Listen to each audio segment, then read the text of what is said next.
மூலமாக அந்த பணம் இந்தியாவில் இருக்கும் இந்த நிறுவனங்களுக்கு கிடைக்கும். அது அந்த எஃப்சிஆர்ஏ லைசன்ஸ் இல்லாதவர்கள் பணம் பெற்றால் அது ஒரு சட்டப்படி குற்றமாகும். இந்த எஃப்சிஆர்ஏ லைசன்ஸ் அதை வைத்து பல நிறுவனங்கள் பெரும்பாலும் பார்த்தீங்கன்னா ஒரு ஹெல்த் சைடில் இப்போ சிஎம்சி வெல்லூர் எடுத்துங்க, கிறிஸ்டியன் மெடிக்கல் காலேஜ் வெல்லூர், அவங்க அந்த வெளிநாட்டு பங்களிப்பு அந்த மூலமாக மருத்துவமனைகள் கட்டியிருப்பார்கள். அதே போல் இந்தியாவில் பல்வேறு மாநிலங்கள் மாவட்டங்கள் பார்த்தீங்கன்னா கல்வி நிறுவனங்கள், அதே போல் பள்ளிகள், அப்புறம் அதே போல் ஏஜ் ஹோம்ஸ், அதே போல் மனநிலை காப்பகங்கள், இதெல்லாம் பார்த்தீங்கன்னா இந்த வெளிநாட்டு பங்களிப்பு சட்டம் மூலமாக நிதி உதவி பெற்று இந்த எஃப்சிஆர்ஏ லைசன்ஸ் மூலமாக இவர்கள் கட்டியிருப்பார்கள், இயங்கிக் கொண்டிருக்கின்றன, இப்பவும் இயங்கிக் கொண்டிருக்கின்றன. இதை தவிர இந்தியாவில் பார்த்தீங்கன்னா தேவாலயங்கள், பல தேவாலயங்கள், அதே போல மசூதிகள், அதுக்கு ஏற்றாற்போல பார்த்தீங்கன்னா இந்த ஜெயின்ஸ் அவங்களுடைய டெம்பிள், இதெல்லாம் ஒரு நிதி உதவி பெற்று அபிவிருத்தி செய்திருப்பார்கள். முழுமையாக அந்த சொத்துக்களை அவங்க வாங்கியிருக்க மாட்டாங்க, இல்லை அதை மொத்த நிதியை வைத்துக் கொண்டு அதை டெவலப் பண்ணியிருக்க மாட்டாங்க. ஆனால் ஏதாவது ஒரு தருவாயில் ஒரு நிதி பெற்று அவர்கள் அந்த சொத்தில் அந்த இன்வெஸ்ட் பண்ணியிருப்பாங்க.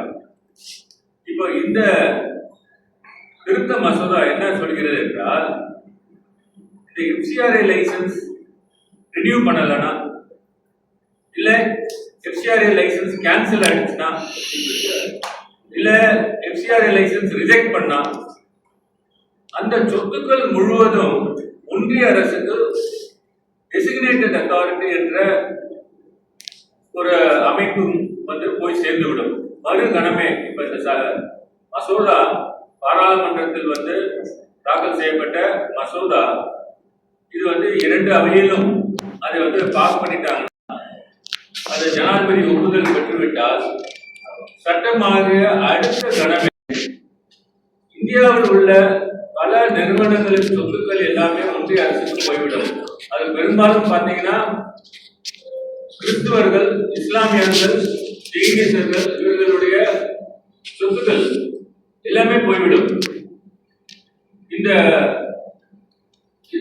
இந்த மாதிரி ஒரு கொடூரமான மசோதாவை கொண்டு வருவதற்கு முன்னாடி இந்த ஒன்றிய அரசு எப்படி செயல்பட்டுக் கொண்டிருக்கிறது என்பதை நீங்கள் கவனிக்க வேண்டும்.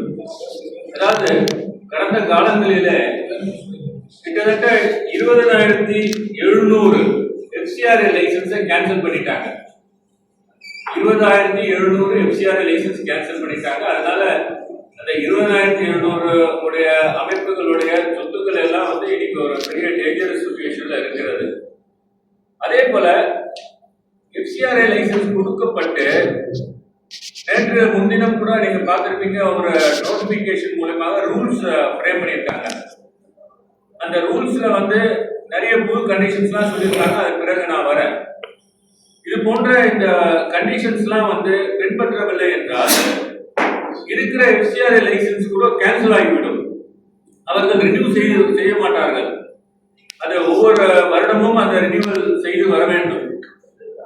இப்போது ரினியூவல் ஆகவிடால் ரினியூவல் பண்ணலன்னா அவங்க இந்த மசோதா பிரகாரம் சட்டமாகிவிட்டால் அந்த சொத்துக்கள் எல்லாமே இந்த டெசிக்னேட்டட் அத்தாரிட்டி என்ற ஒரு அமைப்புக்கு போய் சேர்ந்துவிடும், ஒன்றிய அரசுடைய அமைப்புக்கு போய் சேர்ந்துவிடும். அடுத்தது இந்த சொத்துக்கள் அவர்களுக்கு வெஸ்ட் ஆகிவிட்டால், இதை வெஸ்டிங் சொல்றாங்க, ஒன்னு செசேஷன் சொல்றாங்க. அதாவது இந்த லைசன்ஸ் எல்லாம் முடிஞ்சு போச்சுன்னா, ரினியூவல் ஆகலன்னா அந்த சொத்துக்களுக்கும் அந்த ஆர்கனைசேஷனுக்கும் எந்தவித கனெக்ஷனும் இல்லாம செசேஷன் ஆயிடுது. அடுத்தது என்ன சொல்றாங்கன்னா, டெசிக்னேட்டட் அத்தாரிட்டி உங்களுக்கு சொன்ன ஒரு அமைப்பை உருவாக்கி இந்த சொத்துக்கள்லாம் அடுத்த நிமிஷம் அவங்களுக்கு போய் சேர்ந்துடும். அடுத்தது இந்த டெசிக்னேட்டட் அத்தாரிட்டி என்ன பவர் கொடுத்திருக்காங்கன்னா, அவர் இந்த சொத்துக்களை விற்றுவிடலாம். இந்த சொத்துக்கள் அவருக்கு போய் சேரும் பொழுது அவர் அந்த நிறுவனத்துக்கு எந்த ஒரு நோட்டீஸும் கொடுக்க தேவையில்லை. அந்த நிறுவனங்களுக்கு, இந்த சேரிட்டபிள் ஆர்கனைசேஷன்ஸ்க்கு ஒரு வாய்ப்பு கொடுக்க வேண்டிய அவசியம் இல்லை, அவர்கள் கேட்க வேண்டிய அவசியம் இல்லை. நீதிமன்றத்தை பற்றியும் இந்த மசோதாவில் எதுவும் சொல்லவில்லை. ஒரு மேல்முறையீடு பற்றி கூட இந்த மசோதாவில் சொல்லவில்லை. ஒரு தவறான முறையில் இந்த லைசன்ஸை கேன்சல் பண்ணா நீங்க ஏதாவது ஒரு அப்ளைட் அத்தாரிட்டி அவர்கள் இதற்கு ஒரு பவர் கொடுத்திருக்கணும். ஆனா அந்த மசோதாவில் அப்ளைட் அத்தாரிட்டி பற்றி சொல்லவில்லை. ஆகவே நீங்க இதை எதிர்த்து நீங்க நீதிமன்றத்துக்கு தான் செல்ல வேண்டும். இந்த சொத்துக்கள் நீதிமன்றத்துக்கு செல்வதற்கு முன்பு எல்லாமே டெசிக்னேட்டட் அத்தாரிட்டி போய் சேர்ந்துவிடும். அது மட்டும் இல்லை, அந்த டெசிக்னேட்டட் அத்தாரிட்டி அவர் நினைத்தால் இந்த சொத்துக்களை விற்றுவிடலாம். விற்றுவிட்டு அந்த பணத்தை கன்சாலிடேட்டட் ஃபண்ட் ஆஃப் இந்தியாவில சேர்த்து விடலாம். இல்லை, இந்த சொத்துக்களை வேற டிபார்ட்மெண்ட்டுக்கு அவங்க டிரான்ஸ்பர் பண்ணலாம். இப்போ இந்த மசோதாவுடைய தாக்கம் என்னன்னு பார்த்தீங்கன்னா, ஒரு சிறிய நிதி உதவி பெற்று ஒரு பெரிய தேவாலயம் ஏதாவது ஒரு இம்ப்ரூவ் பண்ணியிருப்பாங்க. நீங்க பாத்தீங்கன்னா இந்தியாவில் பல தேவாலயங்கள் வெளிநாட்டு பங்களிப்பு இந்த சட்டத்தின் மூலமாக ஒரு டெவலப்மெண்ட் பண்ணியிருப்பாங்க. இப்ப இந்த தேவாலயங்களும் கூட கைப்பற்றப்படும். தேவாலயங்களும் கூட ஒன்றிய அரசுக்கு போய் சேர்ந்து விடும். தேவாலயங்கள் உள்ளே போக முடியாது, அதுல பிரேயர்ஸ் பண்ண முடியாது, எந்தவித நடவடிக்கை எடுக்க முடியாத அளவுக்கு இந்த சட்டம் மசோதா அமைந்துள்ளது. அதே போல இந்த சொத்துக்கள் நான் சொன்னது போல டெசிக்னேட்டட் அத்தாரிட்டிக்கு போய் சேர்ந்து விட்டால் அவர்கள் இதை விற்றுவிட்டு அந்த பணத்தை எடுத்து கன்சாலிடேட்டட் ஃபண்டில் சேர்த்து விடுவார்கள். நீதிமன்றத்துக்கு சென்று வருவதற்குள் சொத்துக்கள் இருக்காது. இது ஏன் நான் ஒரு கொடூரமான சட்டம் என்று சொல்கிறேன் என்றால், அரசியலமைப்பு சட்டத்தில் பார்த்தீர்கள் என்றால் ஆர்டிகிள் 25 30 வரை ஆர்டிகிள் 25 30 வரை சிறுபான்மையினருக்கு அரசியலமைப்பு சட்டம் ஏற்றும் பொழுது அவர்களுக்கு பாதுகாப்பாக அவர்களுக்கு கொடுக்கப்பட்டுள்ள ஒரு கேரண்டிஸ், ஃபண்டமெண்டல் ரைட்ஸ் சொல்லுவாங்க, அந்த கேரண்டிஸா இருந்தது. இந்த ஃபண்டமெண்டல் ரைட்ஸ் எல்லாமே அரசியலமைப்பு சட்டத்துக்கு எதிராக இன்று ஒன்றிய அரசு நடந்து கொள்கிறது. இந்த ரைட்ஸ் எல்லாமே இது வயலேட் ஆகுது. இந்த சட்டம் இயற்றிய பிறகு நீதிமன்றத்துக்கு செல்வது அது ஒரு முறை. ஆனா ஒரு அரசியலமைப்பு சட்டத்துக்கு எதிராக இப்படி ஒரு மசோதை கொண்டு வருவதுதான் இந்த இந்தியாவில் உள்ள அத்தனை சிறுபான்மையினரும் சேர்ந்து கொண்டு இந்த சிறுபான்மையினர் கூட்டு நடவடிக்கை குழுவை நாங்கள் அமைத்தோம். இது கடந்த ஏப்ரல் 2026 இந்த சிறுபான்மையினர் கூட்டுக்குழு நடவடிக்கை joint action forum on minorities அமைக்கப்பட்டு எல்லா சிறுபான்மையினரும் இஸ்லாமியர்கள் உட்பட இந்த கூட்டுக்குழு நடவடிக்கைகள் உறுப்பினர்களாக இருக்கிறார்கள். அவ்வப்பொழுது நாங்கள் புதுடெல்லியில் மட்டுமல்லாத வேற பல மாநிலங்களில் இதை பற்றி ஆலோசனை நடத்தி வந்தோம், பல கூட்டங்கள் நடத்தி வந்திருக்கிறோம். இப்பொழுது இந்த கொண்டு வர திருத்த சட்ட மசோதா, வெளிநாட்டு பங்களிப்பு திருத்த சட்ட மசோதா 2026 எதிர்த்து இந்தியாவில் உள்ள அத்தனை சிறுபான்மையினர் இருக்கும் தேவாலயங்கள் மற்றும் இஸ்லாமியர்கள் இருக்கும் அந்த மசூதிகள் மற்றும் இந்த மற்ற சிறுபான்மையினர்களுடைய அந்த டெம்பிள்ஸ்ல வருகிற 28ஆம் தேதி ஜூன் மாதம் தேசிய பிரார்த்தனை நாள் மற்றும் தேசிய உண்ணாவிரதம் நாள் என்று அனுசரிக்க முடிவு செய்துள்ளோம். இந்த தேசிய பிரார்த்தனை நாள் உங்களுக்கு எல்லாருக்கும் தெரியும். முதல்ல ஒரு சாஃப்டா ஒரு அளவுல ஒரு பிரார்த்திக்கிறாங்க.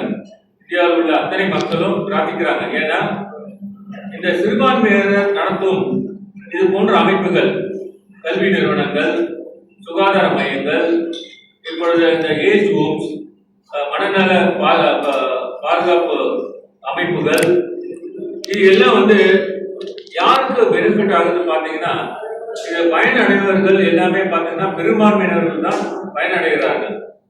சிறுபான்மையினர் என்று சொன்னாலும் பயனாளிகள் யார் என்று பார்த்தீங்கன்னா பெரும்பான்மையினர். இந்த கல்வி இந்தியாவில் ஆரம்ப தொடக்க கல்வியிலிருந்து கல்லூரி வரை, அதே போல உங்களுக்கு மற்ற எஜுகேஷனல் ஃபேக்கல்ட்டியில எல்லாமே வந்து இன்னைக்கு சிறப்பாக இருக்கிறது என்றுனா அதோட பல வருடங்களுக்கு முன்னாடி எஸ்டாப்ளிஷ் செய்யப்பட்ட இந்த நிறுவனங்கள் பெரும்பாலும் பார்த்தீங்கன்னா இது ஒரு மைனாரிட்டி எஜுகேஷனல் இன்ஸ்டிடியூஷன்ஸா இருக்கும்.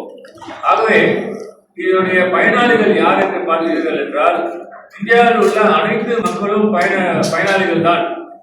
இன்னைக்கு நாடாளுமன்றத்தில் எம்பிகளாக இருக்கக்கூடியவர்கள், மந்திரிகளாக இருக்கக்கூடியவர்கள், அமைச்சர்களாக இருக்கக்கூடியவர்கள் கூட பார்த்தீங்கன்னா சிறுபான்மையர் கல்லூரிகள், பள்ளிகள் படித்துதான் இன்று இந்த நிலைமையில் அவர்கள் வந்திருக்கிறார்கள். ஆகவே இந்த கடந்த இந்த காலங்களில் இவ்வளவு விஷயங்கள் இந்த மைனாரிட்டிஸ் அவங்க நிறுவனங்களால் பெனிஃபிட் ஆனவங்க வந்து இதை பற்றி அவர்களுக்கு உணர்ந்திருக்கிறார்கள். இந்த கொடூரமான சட்டம் மக்களுக்கு புரிதல் வந்திருக்கிறது, மக்கள் ஆதரவு பெருகியுள்ளது. ஆகவே இந்தியாவில் உள்ள அனைவரும் இதுக்கு பிரார்த்தனை நாளாக வருகிற 28ஆம் தேதி பிரார்த்தனை நாளாக அனுசரிக்க போகிறார்கள். அதே போல உண்ணாவிரத நாளாகவும் அனுசரிக்க போகிறார்கள்.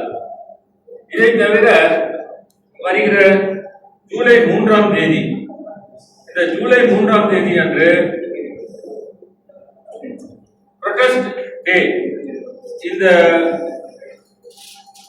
FCRA அமெண்ட்மெண்ட் பில் 2026 எதிர்த்து ஜூலை 3 அன்னைக்கு எல்லா நிறுவனங்களும், கல்வி நிறுவனங்கள் ஆகட்டும் சரி, இல்லை ஹெல்த் கேர் நிறுவனங்கள் ஆகட்டும் சரி, எல்லா ஆர்கனைசேஷனும் இதை எதிர்த்து வருகிற 3ஆம் தேதி ப்ரொடெஸ்ட் செய்ய போகிறார்கள்.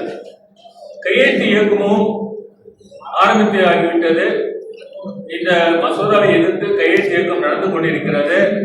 இதை வந்து வருகிற ஜூலை 3ஆம் தேதி கையெழுத்து வந்து பல்வேறு மாவட்டங்கள்ல, மாநிலங்கள்ல அங்கங்க உள்ள டிஸ்ட்ரிக்ட் கலெக்டர்ஸ் கிட்ட, மாவட்ட ஆட்சியாளர்கிட்ட வந்து இந்த கையெழுத்து பெறப்பட்ட இந்த மெமராண்டத்தை வந்து பிரதமர் மந்திரிக்கு, அவருக்கு பிரைம் மினிஸ்டருக்கு அனுப்புறதுக்கு ஏற்பாடாகி உள்ளது.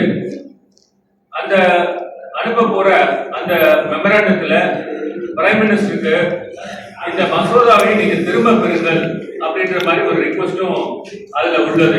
இதை தவிர பல்வேறு அமைப்புகள் அந்தந்த மாநிலத்தில் உள்ள தலைவர்களை நேரில் சந்தித்து அவர்களிடம் இந்த மசோதாவை திரும்ப பெற வேண்டும் என்று கேட்டுக்கொண்டிருக்கிறார்கள். தலைவர்களும் தங்களுடைய கட்சியினர் மூலமாக,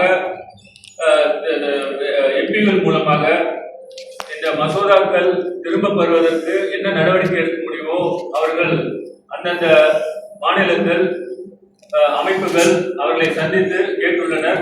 தமிழ்நாட்டில் பொறுத்தமட்டில் எங்களுடைய மாண்புமிகு தலைவர் அவர்களை சந்தித்து கடந்த ஏப்ரல் 19ஆம் தேதி இந்த மசோதாவை பற்றி கூறினோம். அவரும் அதற்கு நடவடிக்கை எடுப்பதாக எங்களுக்கு உறுதியளித்துள்ளார்.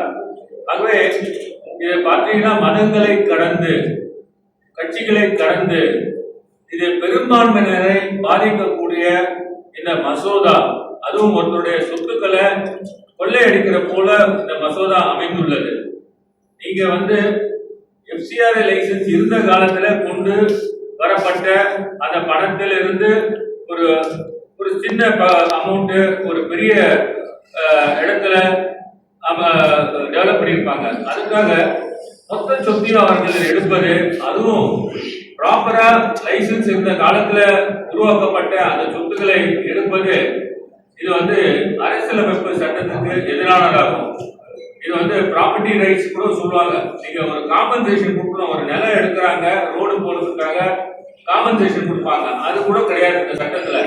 அந்த சொத்துக்கள் தானாகவே ஒன்றிய அரசுக்கு போய் சேர்ந்து விடும் என்று அந்த மாதிரி சொல்லியிருக்கிறார்கள். நிச்சயமாக இது சிறுபான்மையரை தாக்கும் சட்டம் கிடையாது, பெரும்பான்மையை தாக்கும் சட்டம். இப்பொழுது இந்த சட்டம் வந்துவிட்டால் என்ன ஆவது?